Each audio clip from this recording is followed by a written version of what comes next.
Redditors who have objected at weddings or seen someone object. What happened in the next 5 minutes? My dad marrying his third wife. My stepbrother and I were in the wedding party. He was about 6. I was 10. The preacher asks if anyone objects and my brother raises his hand so very politely. My dad asks why. And my stepbrother replies, "Because I want you to promise to take me fishing whenever I want." First. This happened at one of my friend's siblings' weddings. Her parents are super conservative and hadn't gotten the chance to know the daughter's fiancé very well before they got married.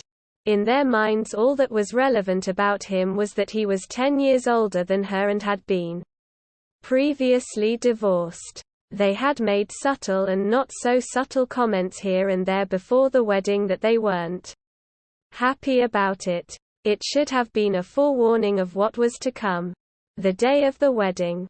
Everything was beautiful. Friend's sister and her fiancé were ecstatic to be getting married and invited friends and family from both sides to their outdoor wedding.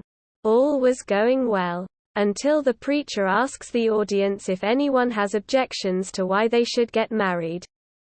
And is serious as can be. Dad of the bride stands up and says, "Her mother and I object," and then after a long hesitation, sits back down. Silence. No one can believe that that just happened. Not knowing exactly how to handle it. The preacher just says, "Okay," and finishes the ceremony as planned. I can't even imagine how the bride and groom must have felt. My friend says the tension in the room was unbelievable.